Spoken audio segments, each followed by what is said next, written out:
there are any questions, any issues or comments related to what I had said today, please go ahead and post them so that we can have some talk about it before we wind up for the evening.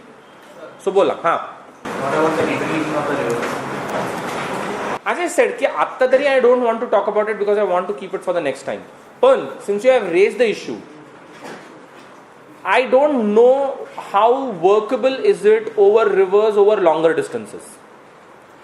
त्या भूगोलांमधल्या साधारणपणे एकमेकांना जवळ असलेले सगळ्या प्रकारचे पाणवठे, not just reverse पण सगळ्या प्रकारच्या इतर water bodies can be meaningfully connected, there is no doubt about it.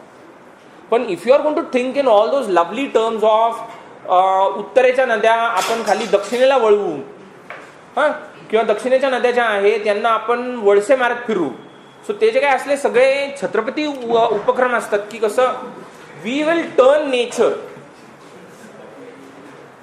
I am sorry about using that word, पण आय कांट हेल्प इट. म्हणजे it's a very natural term that we can use in Marathi. I guess that's a reason I have use. कोणाच्या भावना दुखवल्या असतील दुखवो, आपल्याला घेणं देणं नाही. छत्रपती हा एक खूप डेमोक्रॅटिक शब्द आहे मराठीतला, असं माझं म्हणणं आहे. एकच मिनिट. त्याच्यामुळे what I would suggest is, if you are going to talk of the same geography, same terrains की ज्याच्यामध्ये काही ना काहीतरी समानता आहे आणि त्या केसमध्ये जर जोडता येत असतील किंवा जोडून जर फायदे होत असतील तर that definitely should be pursued. पण if you think you can intervene into this whole project over longer distances, तर I don't know how much of it is going to work. I only believe that it's going to be a big waste of resources. कारण तुम्हाला त्या सगळ्या प्रकारच्या गोष्टी लक्षात घ्यायला लागतात. And you have ample amount of scientific and topographical studies to suggest this idea of interlinking the northern rivers with the southern rivers is extremely unworkable. That money can definitely be put to better use. So I would always say ki पण त्या area मध्ये असेल तर there is no problem at all. This should definitely be done and tried out. कारण every drop of water, instead of letting it move towards the seas, is much better that it is conserved on land. And if that can become possible on account of connecting it, rivers, they think in terms of let's interconnect lakes, let's interconnect small streams, let's interconnect small water bodies around us, thereby creating. कारण इंटरलिंकिंगचा एक major फायदा हा बेसन मध्ये किती पाणी उपलब्ध असतं हा जसा आहे तसाच हा वॉटर टेबल मध्ये किती झिरपू शकतं आणि वॉटर टेबल कसं वाढवता येतं त्याच्याशी देखील related. So it is not merely about how do you widen the basins, it's also somehow the other related about how much percolates into the water table. So haven't they mentioned about something international rivers like Brahmaputra? That's what I said. When I come in next time, I'll talk about South Asian rivers in the context of the states of India and the problems between India and its neighbors. So you have Bangladesh, you have Nepal, you have Bhutan, you have Pakistan, as well as you have China. So we need to talk of all of that, but as I said की सगळं एकदम करण्यापेक्षा we split it up and we do it in the next thing. So that's definitely on the target, don't worry about it. NHRM ची एक महत्त्वाची भूमिका पाण्याच्या बाबतीतली ही आहे की all manner of waterborne diseases की जे होऊ शकतात किंवा जे टाळता येऊ शकतात, that's a place where I say की NHRM is something that plays a very effective sort of a role. कारण भारतामधल्या अनेक प्रकारच्या ज्या या असल्या बिमाऱ्या आहेत त्या या तो पाणी उपलब्ध नसल्यामुळे झालेल्या आहेत किंवा चांगलं पाणी उपलब्ध नाही याच्यामुळे होऊ शकतात. That's the reason why NHRM has some role in all of it. That we'll talk of that in a very interesting context about what is happening in Pakistan with that. The sort of problems that they have over there. मिठाचं काय करणार? Exactly. Desalinationचा एक major problem as far as we in India are concerned is most of these things, the way in which they can be planned in, say for example countries like Saudi Arabia and everything, desaline करून तुम्ही पाणी supply कुणाला करणार? कारण जर आपण waste कोस्टचा विचार केला तर सह्याद्रीच्या पलीकडचा सगळा वेस्ट कोस्ट हा मुळातच एक वॉटर सरप्लस झोन आहे. सो तुम्ही जर वेस्ट कोस्ट वरती पाणी डिसलाइन करणार असताल तर तुम्ही सह्याद्रीच्या वरती चढून ते सप्लाय कुणाला करणार आहे? पण डू यू रिअली थिंक की त्याचं सगळं कॉस्टचं मॉडेल जे आहे is it really a workable model? Same is a problem on the east coast. It can work very good in places like Gujarat. The one state where it can definitely have a certain viability and a certain resonance is Gujarat. पण त्याचं सगळ्यात महत्त्वाचं जे चीज आहे ना ते is the costing model needs to be worked out. But it's definitely possible, there is no doubt about it. Desalination is something that has been thought about. जगभरामध्ये या गोष्टीचा विचार करतात की समुद्राचं पाणी जे आहे हे पिण्यालायक कसं बनवायचं. हां, पण if you take a look at these types of projects, for example the pioneers in these projects are the people in West Asia. So Saudis, Iranians ह्यांच्याकडे मोठ्या प्रमाणामध्ये डिसॉलिनेशन प्लांट्स हे आज नाही गेली 30-40 वर्ष चालू आहेत. पण त्याचे दोन छोट्या प्रकारचे प्रॉब्लेम्स आहेत. एक, त्याच्यातलं बरंचसं पाणी हे ॲक्च्युली तुम्ही वापरू शकता, पिऊ नाही शकत. म्हणजे there is no perfect desalination which is available. So desalinate केल्याच्या नंतर if you have an idea that you get crystal clear pure mountain springs जैसा पाणी, तर that is not what happens. That water, even after doing everything, carries a heavy element of salt, and it's actually saturated with salt. So मग त्या केसमध्ये पण it's a good idea because at the end of the day, being a scarce resource, you can use desalined water for other purposes and reserve whatever clean water is available for drinking purposes. So त्यात सगळ्यात मोठा फरक जो पडतो तो त्या लेवलला पडतो. हा बोल.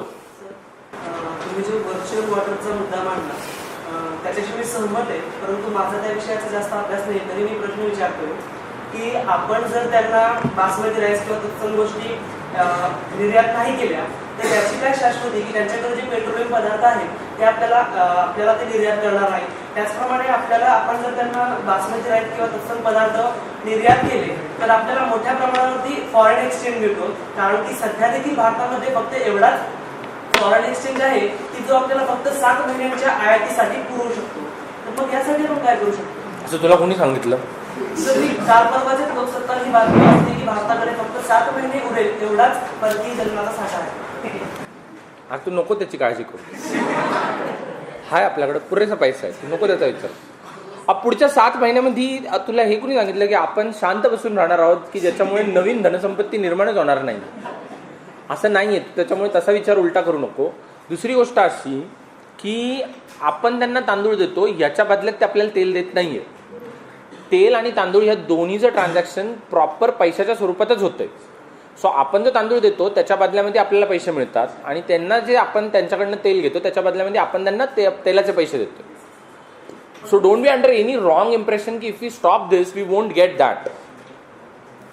आणि राहता राहिला दुसरा प्रश्न तुझा, प्रॉब्लेम आपल्याला फॉरेन एक्सचेंज मिळतो हा नाहीच आहे. फॉरेन एक्सचेंज मिळतो हे बरोबर आहे. मुद्दा मी तुला काय सांगितलं, मुद्दा महत्त्वाचा हा आहे की या प्रकारच्या शेतीचे दूरगामी होऊ शकणारे परिणाम जे आहेत ते तुम्ही आत्ता ही बासमती विकत असताना तुमच्या किमतीमध्ये फॅक्टर केलेत का नाही केलेले. मुद्दा सगळ्यात महत्त्वाचा तोय. शेतकऱ्याचा प्रॉब्लेम काय असतो की शेती मुळातच नाशवंत पदार्थांची डील करणारा व्यवहार आहे. त्याच्यामुळे मी एवढा सगळ्या गोष्टींचा विचार करू शकत नाही. बासमती उगवणारा शेतकरी जो कारखान्यांना बासमती विकतो for polishing, cleaning and packaging purposes आणि फर्दर एक्सपोर्ट, तो शेतकरी या गोष्टीचा विचार नाही करत की बाबा मी हे जे विकतोय ह्याच्यातनं भविष्यामध्ये मला जे प्रॉब्लेम्स येणार आहेत त्याची मी एका अर्थाने तरतूद करतोय का. Okay, so he doesn't do that. But the firm that is further branding it and selling it and exporting it, that definitely is doing this. Firm definitely करते ना, पण प्रॉब्लेम असा आहे की फर्म तिचे प्रॉफिट शेतकऱ्याशी शेअर करणार नाहीये. शेतकऱ्याकडनं घेतलं, फर्मचा व्यवहार संपला.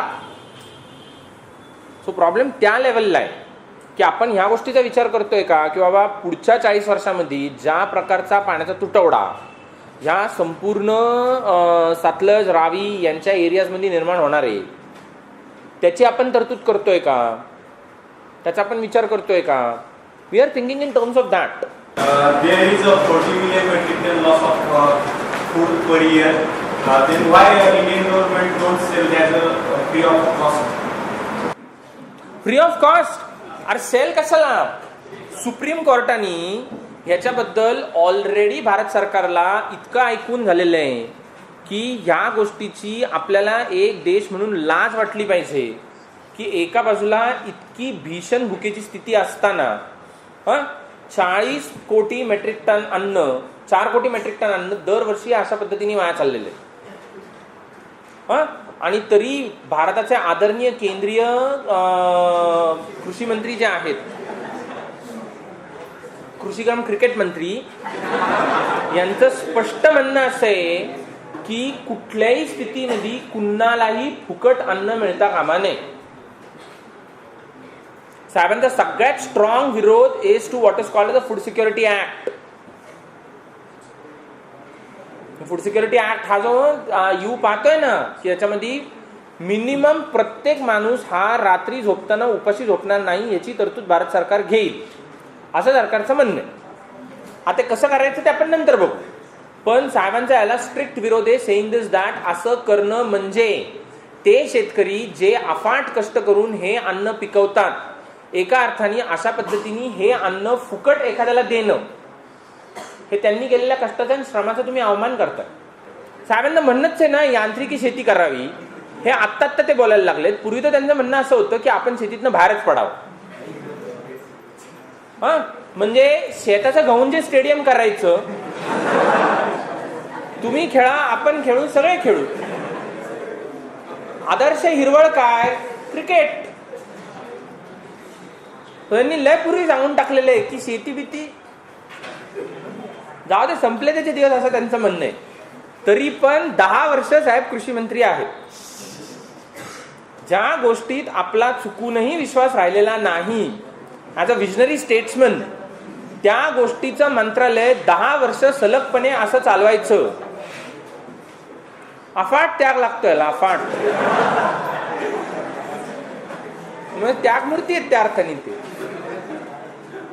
त्यांचं सरळ म्हणणं आहे की शेतकऱ्यांचं तुम्ही एका अर्थाने अवमान करताय बाय गिव्हिंग इट फ्री देता कामा नये. तुम्ही त्याच्यावरती प्राइसिंग लावा, नॉमिनल असेल नॉमिनल करा, पण कुठल्याही स्थितीत काहीही कुणालाही फ्री मिळता कामा नये.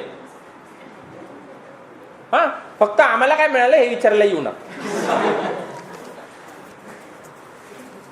Sir, I have a couple of things to say. The first thing is a comment, and this is about a poster which we had made. This poster is in a rural place where women are going and carrying water and coming back. And then below a tree there are these village men sitting, and they're saying that, oh, women, when they're too busy to discuss water. Obviously. Second thing is the question about, he mentioned about that India is still in a very early stage of capitalism. Could you elaborate on that? म्हणजे strictly in this वॉटरवाला case we do not yet have this system की ज्याच्यामध्ये pervasively across the country जो drinking water आपको available किया जा रहा है वो पूरी तरह से मार्केट प्राइसेस पे बेचा जा रहा है, ऐसी कंडीशन नहीं है. तमाम वाटर बॉडीज आज की तारीख में ब्रेक डाउन करके उनमें स्पेसिफिक राइट्स क्रिएट नहीं किए गए हैं. In that case I am saying कि we are in a very earlier stage. We are in a stage की ज्याच्यामध्ये it has been it's sort of been thought about की contemplated की this is how it should be done, but we haven't yet gone to that level.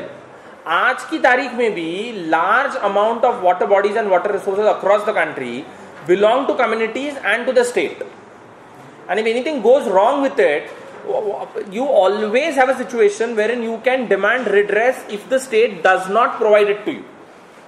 When the state is moving in that direction, we have to break this down. We have to create discrete rights, identifiable rights, and then see to it that these rights are sort of exchanged at market prices. So in that context, I said, strictly in that context. Second thing is, we spoke of how the ownership of water depends on whether water is above the soil or below the soil. In this case, when bottled water companies or companies which are involved in this come into picture, and then I am connecting this issue with 73rd and the 74th Amendment, where decentralization of, and there is a certain autonomy, at least in the political framework. With this, is it also not an effort to somehow decentralize efforts and thus not challenge the present structure of globalization? I'm not going to deny that, but the problem on the other hand is, why did we go in for decentralization? We went in for decentralization because centralization didn't work. That's the reason why decentralization came into the picture. But decentralization carried that twin problem with it, which is nobody is going to deny that. ज्या वेळेला सत्तेचं विकेंद्रीकरण आलं त्याच वेळेला सत्तेच्या दुरुपयोगाच्या संधी ह्या देखील त्याच प्रमाणामध्ये वाढल्या, ह्याच्याबद्दल कुणाचंच दुमत नाहीये. कारण ती एका अर्थाने दुधारी तलवार आहे. किंवा जशी ती स्थानिक पातळीवरती समाजांना सक्षम करत जाणार, तशीच किंवा त्याच मोठ्या प्रमाणामध्ये ती स्थानिक पातळीवरती अत्यंत प्रभावीपणे बाजार केंद्रीय व्यवस्था देखील निर्माण करत जाणार. की शेवटी हा निर्णय की बाबा गावाचं पाणी हे कोकला द्यायचं का नाही ह्याचा निर्णय ग्रामसभेने घ्यायचा आहे. बरं, ग्रामसभा हा निर्णय घेण्यास सक्षम कशामुळे झाली? 73व्या घटनादुरुस्तीमुळे. सो जसं 73व्या घटनादुरुस्तीने ग्रामसभेला सक्षम केलं, तसंच 73व्या घटनादुरुस्तीने स्थिती देखील निर्माण केली की you can dispose of your right to the water table of your village to a private firm for a price that is negotiated between you. आता ग्रामसभेचं लफडं काय आहे? ग्रामसभेला हे अंडरस्टँडिंग नाहीये की बाबा कोक सारखी कंपनी किंवा पेप्सी सारख्या कंपन्या ज्याला आपल्या गावाच्या भूगर्भातल्या पाण्यावरती अधिकार सांगतात आणि तो त्याचा निचरा करून त्याचा उपसा करून हे पाणी विकतात, त्याला ते एक्झॅक्टली नफा करतात तर कसा करतात? कोक जिथं what goes into making Coke सांगत नाही, तिथं कोक तुम्हाला कुठल्या लेवलला हे सांगणार आहे की आम्ही याच्यामध्ये नफा एक्झॅक्टली मिळवतो तर कसा मिळवतो? बरं, आरटीआय त्यांना ऍप्लिकेबल नाही. बरं, आरटीआय अंतर्गत शासनाला हे विचारता येत नाही की तुम्ही आम्हाला हे सांगा की कोक एक्झॅक्टली नफा कसं मिळवतं, म्हणजे आम्हाला पुढच्या खेपेला हे ठरवता येईल की कोकला पाणी आमच्या इथं उपसून देत असताना काय किमतीला उपसून द्यायचं. So you're always going to run that risk. But in that process, are you going to say this that let's do away with decentralization? My answer is no. No at all levels. No at the level की ते एकंदरीतच लोकशाही व्यवहाराला पोषक नाही. No at the level की ते possible पण नाही. म्हणजे 1.2 billion people cannot be ruled from a remote place called as Delhi. So this is a risk which you are going to run and you will have to run that risk. It's in the process of running that risk that you would better learn as to how do you manipulate and manage these systems. So it's an effort at what I would say public education. How do you challenge globalization is my question then. Who wants to challenge it?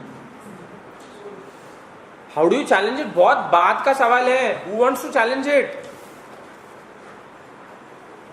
That's a much more basic and earlier question. The beast has been uncaged. The question is not of challenging it. The question is of how do I ride it? कौन सोच रहा है इस बारे में कि I've got to challenge it? No, I've got to ride it. Done. With that I stop for the day. See you all next week. Thank you.